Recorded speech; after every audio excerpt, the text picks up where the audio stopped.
everybody, my name is Grace Jolicoeur and I am here with my friend Shintaro. We're in his judo school and today we are doing yoga for grapplers. So we're gonna start knees up in front, hands behind the back, fingers away. Then we're gonna lower the knees to the side, make two 90-degree angles, keep the hands down but let the hip sink up. And switch, keep the feet in place. Shifting side to side, and you can go as slow or as fast as you need. Is this like a pre-training yoga thing?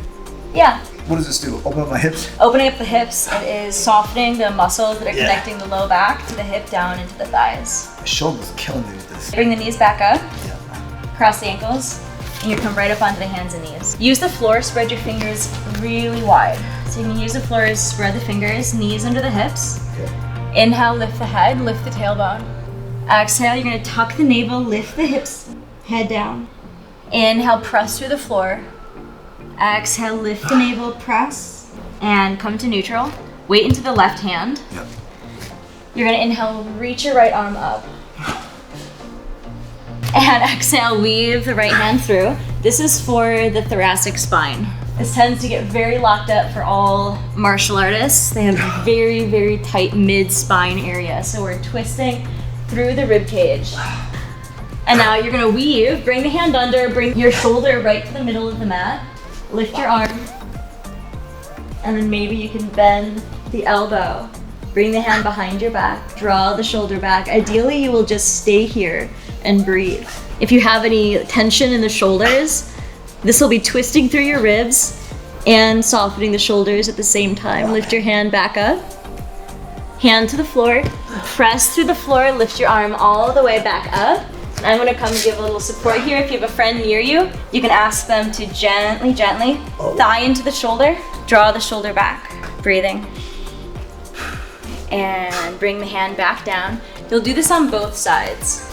All right, now bring your weight into your left knee, lift your right foot back, keep your hips level to the ground, and lift your heart up. All right, now press through the hands, bend your knees so your toes point to the ceiling.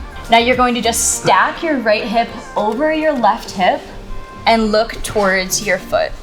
This is very good for stretching from your shoulder down the ribs into the hip through your quad. I feel like I'm about to get a cramp. Lower your hip back down, extend the leg, and lower the knee. You should have a little bit of a slow burn in your glutes right about now. Weight into the right knee, lift your left foot up, point the toes, lift the heart, lift your face, bend the knee, stack your left hip above your right, and look towards your toes. Very good. Shintaro, you're not flexible? No. Straighten the leg and lower the knee. Excellent. Lift your leg up again. And this time we're gonna bring the foot in front and you want your heel in front of your fingertips. Sink the hips down. Very good. Lift the heart up. As the hips go down, the heart comes up. And you wanna have a slight engagement of your core so that you're not just hanging in the hip, but you are stretching through the front of your left hip crease. Stay here as long as you need, or shift your hips back, lift your heart, point your front toes, and then exhale. Start lowering your belly towards your thigh.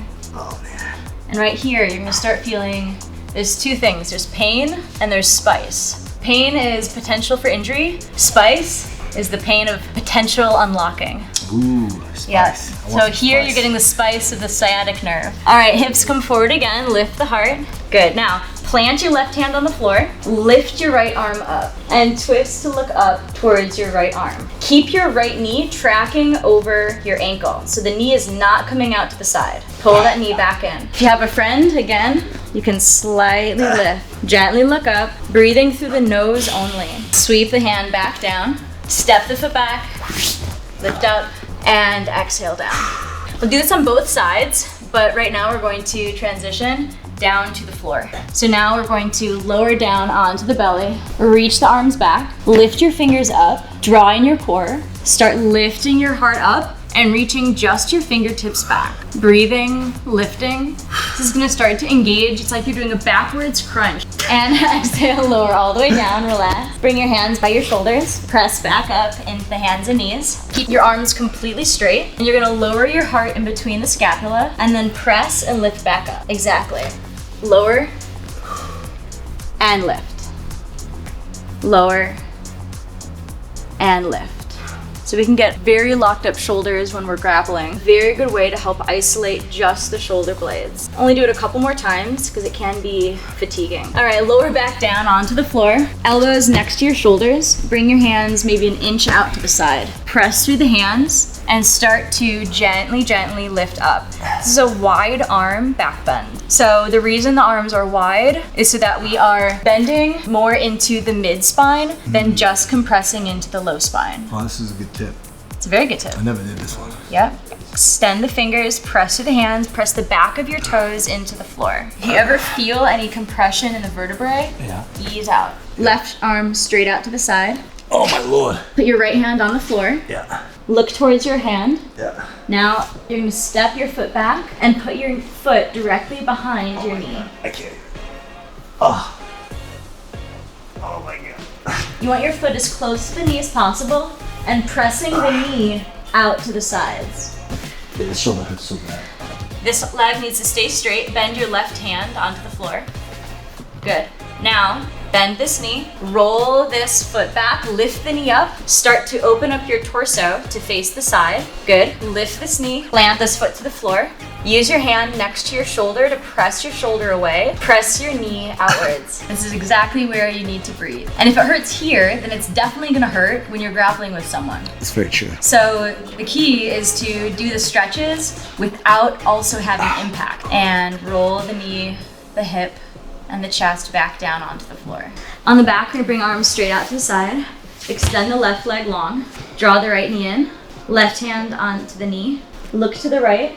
Draw the knee across. Look toward the arm. Now I'm gonna come in and give a little assist to Shintaro. Feels like I'm getting jiu-jitsu. All right, now put your hand onto your knee and keep it held down there. If you have a friend with you, you can ask them to kindly press down on the shoulder so that it's not lifting off of the ground. Breathing through the nose. And what is this position? This is the leg drag position. This is exactly the position that you want to have someone in to compromise their spine when you're fighting them. I mean, your head. Put you out like this and then you blast the guy with your leg up. Yeah, exactly. Yeah. Tabletop position. Weight into your knee. You're going to tuck your toes, lift your hips up, press the hips back. If you're just warming up for the day, then you want to press through the heels, bending one, then the other. Ideally, you want the ears in line with the elbows, really pressing through the floor. Press both heels toward the ground, press your knees away. Weight into the left foot. Inhale, reach your right foot up. And exhale, press your right foot in front of your fingertips. Lift your back knee. Take the weight between your feet, front foot, back toes. Hands come to the front of the thigh. Roll your shoulders back. We want both hips pointing forward. So if you had a light bulb on both hips, you want the headlights equally pointing forward. Now we're gonna lift the left arm up, lower your left heel down, and bring both arms straight out to the sides. Pressing through the front knee. Now I'm not gonna be reaching forward. My heart is right above my hips. To sink deeper, I'm going to lower into the thighs. Looking towards your right middle finger. The thing you do with your hands, you go like this. Yeah. To help? It does help. It focuses the flow of your inner energy. Bring your left hand down to your thigh, reach the right arm up. Nice long stretch, but don't stand up. Stay nice and low in the thighs. Bring your right forearm down to the thigh. Reach your left arm up. Slightly upturned gaze.